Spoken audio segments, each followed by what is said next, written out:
मैं मोहसिन मीना, कमला Modi girls college नीम का थाना। आज बीए पार्ट सेकंड मुगलकालीन शिक्षा एवं साहित्य कैसा था, इस पर चर्चा करेंगे। मुगलकालीन शिक्षा का इतिहास अगर हम देखें तो मुगल शासकों ने शिक्षा का पोषण किया। मुगल काल में मकदम प्राइमरी शिक्षा और मदरसों की व्यवस्था होती थी जहाँ शिक्षा दी जाती। प्राइमरी शिक्षा मकदम में दी जाती थी, उस शिक्षा मदरसों में दी जाती थी। सबसे पहले बाबर से शुरुआत करें तो बाबर के समय एक विभाग सूरत आम होता था जो स्कूल कॉलेजों की व्यवस्था करता था। सूरत आम कौन सा विभाग होता? सूरत आम। हुमायूं ज्योतिष एवं भूगोल का अच्छा ज्ञाता था। उसने महामनंगा अकबर की धाई माँ के सहयोग से दिल्ली में मदरसा बेगम की स्थापना की। मदरसा बेगम हुमायूं ने बनाया था। किसके सहयोग से? महामनंगा के सहयोग से। हुमायूं के बारे में कहा जाता है ये सदैव अपने साथ एक चुनाव पुस्तकालय लेकर चलता था। ये चुनाव पुस्तकालय अपने साथ लेकर चलता था। किसके लिए कहा जाता था? लगभग हुमायूं के लिए। अकबर स्वयं अशिक्षित था, लेकिन उसने भी शिक्षा के विकास के लिए फतेहपुर सीकरी, आगरा, लाहौर अनेक स्थानों पर मकदम मदरसे बनाए, शिक्षा को प्रोत्साहित किया। जहांगीर ने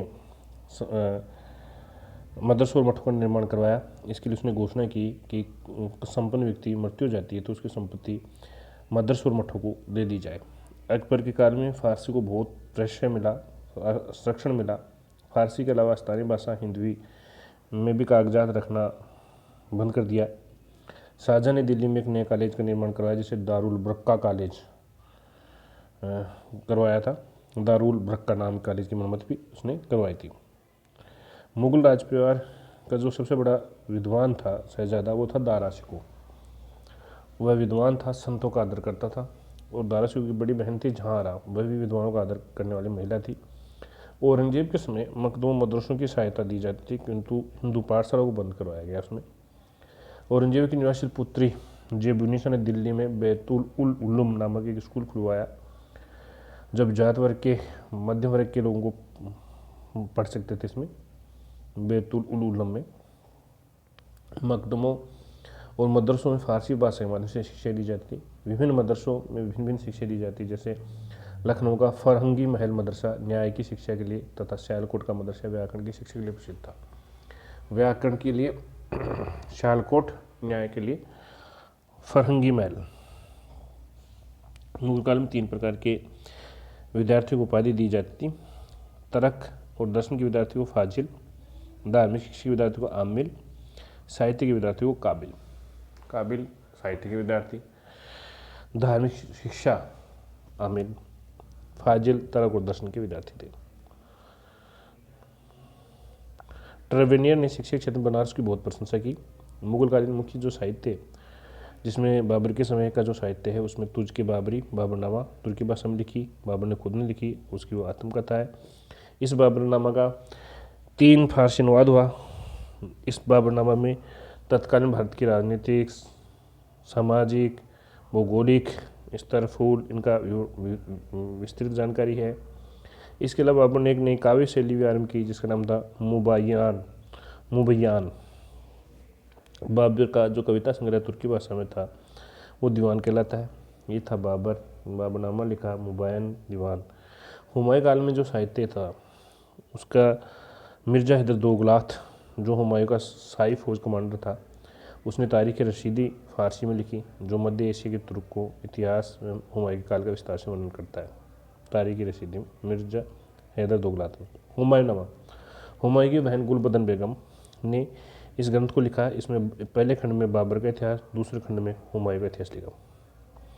तज़किरात उल वाक़ियात, ये जोहर आफ्ताबची ने लिखा। इसमें हुमायूं के जीवन के उतार चढ़ाव का वर्णन है।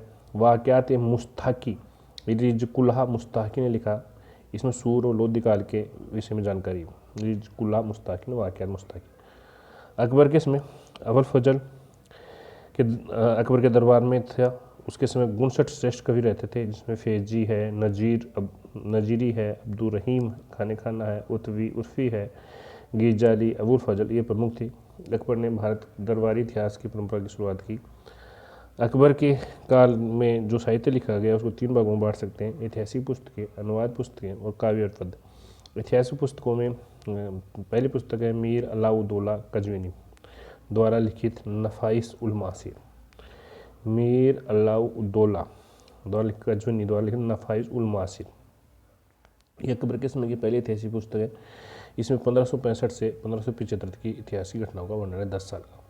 अकबरनामा अबुल फजल ने लिखी, इसमें 7 वर्ष में लिखी गई है, 1591 से 58 के बीच में।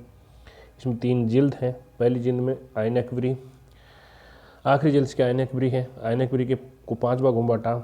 ये पुस्तक अकबरकालीन शासन प्रणाली, मुगल आर्थिक जीवन का महत्वपूर्ण स्रोत है। अंतिम भाग में अबुल फजल की जीवनी है। मुतखाब उल तवारीख बदायूनी ने लिखी, अकबर के शासनकाल के आरंभ से लेकर 1590 तक का वर्णन है। ये हिंदुस्तान का आम इतिहास माना जाता है। बदायूनी अकबर की धार्मिक नीतियों का कट्टर विरोधी था। उसने अकबर की इस्लाम विरोधी नीतियों की लंबी सूची तैयार की। अकबर के शासनकाल के अन्य पुस्तकें मुल्ला दाऊद की तारीख अल्फी, निजामुद्दीन अहमद का अकबर तबकाते अकबरी, फैजी सरहिंदी का अकबरनामा, अब्दुल बाकी की महासीरी रहीमी।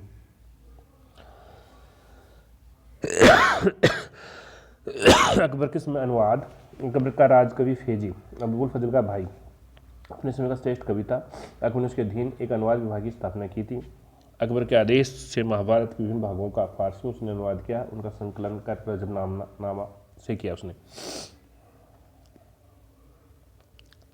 अकबर के शासनकाल में बदायूनी ने रामायण का, राजा टोडरमल ने भागवत पुराण का, इब्राहिम सरहिंदी बदायूनी ने रामायण का राजा टोडरमल ने भागवत पुराण का, बदायूनी ने रामायण का अनुवाद किया, टोडरमल ने भागवत पुराण का, इब्राहिम सरहिंदी ने अथर्ववेद का, फैजी ने गणित की पुस्तक लीलावती का, मुकम्मल खां गुजराती ने ज्योतिष शास्त्र का पुस्तक जहन जफर नाम से, और अब्दुल रहीम खान ने तुझके बाबरी की, फ़ायदा खान ने तुझके बाबरी था, मौलाना शाह मोहम्मद शाहवादी ने कश्मीर की इतिहास राजधानी का फारसी में अनुवाद किया।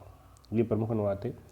रामायण का बदायूनी ने किया, भागवत पुराण का टोडरमल ने किया, अथर्ववेद का इब्राहिम सरहिंदी ने फारसी में अनुवाद किया, गणित की पुस्तक लीलावती का फैजी ने किया, ज्योतिष शास्त्र का मुकम्मल का गुजराती ने किया, और अब्दुल रहीम खान ने तुझके बाबरी, पायद खान ने तुझके बाबरी का अनुवाद किया।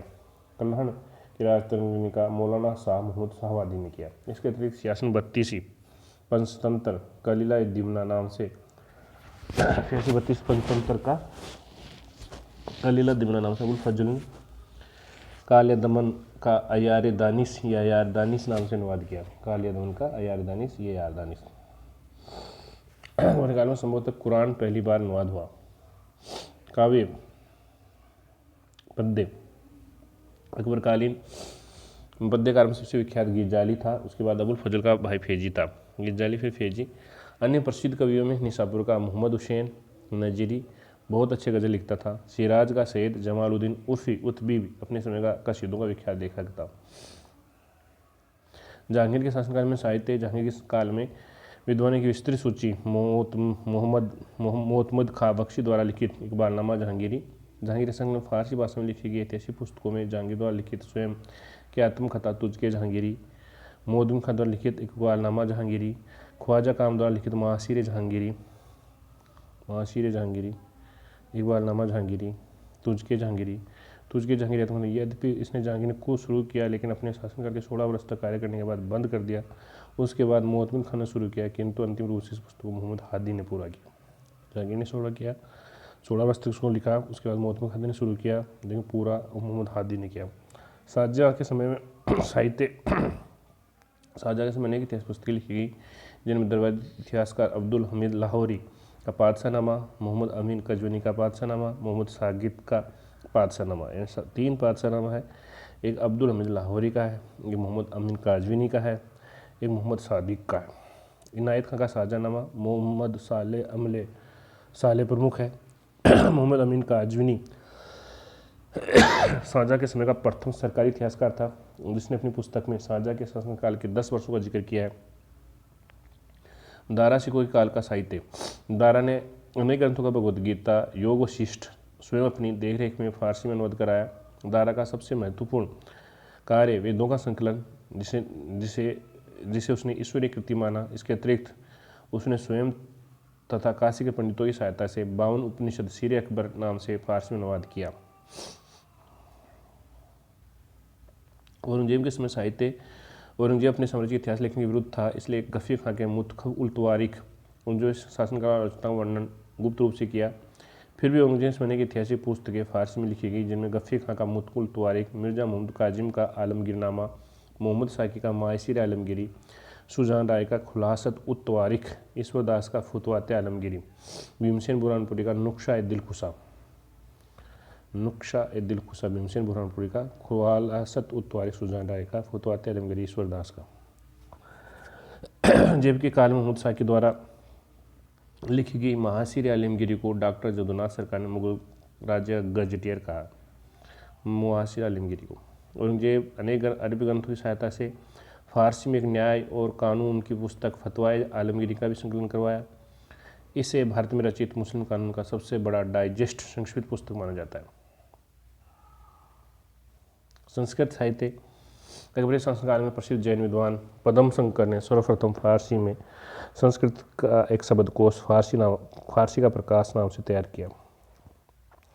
अकबर अपने शासनकाल में इस्लाम के प्रति हिंदुओं में भाईचारा तथा श्रद्धा जागृत करने के लिए संस्कृत में अकबर के शासन का इतिहास लिखा। इसके अतिरिक्त साझा के दरबारी कवि पंडित जगन्नाथ ने रस गंगाधर गंग लहरी की रचना की। मुगलकालीन हिंदी साहित्य का उत्कृष्ट काल था, जिसमें मलिक मोहम्मद जायसी, तुलसीदास, अब्दुल रहीम खान खाना, बीरबल अकबर के काल के प्रसिद्ध कवि थे। तुलसीदास ने इसमें रामचरितमानस की रचना की। अकबर काल ने बीरबल के प्रिय कवि राय की उपाधि प्रदान की। नरहरि चक्रवर्ती को महामात्र की उपाधि दी। अकबर के समय तुलसीदास की रामचरितमानस ग्रंथ की रचना हुई।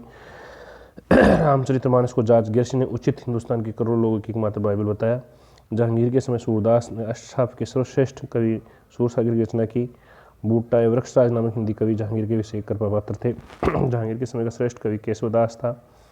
आचार्य बिहारी को जयसिंह ने संरक्षण दिया। मुगल काल में गुजराती, मराठी, बंगला में भी कविताओं ग्रंथों की रचना हुई। बंगला में कृष्णदास कविराज ने चैतन्य चरितामृत की रचना की। वैष्णव संत की जीवनी लिखी। एक अन्य बंगाली लेखक मुकुंद राम चक्रवर्ती ने कवि कंकण चंडी नामक ग्रंथ की रचना की, जिसे बंगाल में आज भी वैसी लोकप्रियता प्राप्त है जैसे उत्तर भारत में रामचरितमानस को। इस कारण प्रोफेसर कार्वेल मुकुंदराम चक्रवर्ती बंगाल का केवर कहा गया। अखबार के दरबार में प्रसिद्ध ग्रंथकर्ता जिसकी एक सूचाई अकबर में मिलती है, सबसे प्रमुख कश्मीर का मोहम्मद हुसैन था, जिसने अकबर के जरी कलम की उपाधि दी। उर्दू साहित्य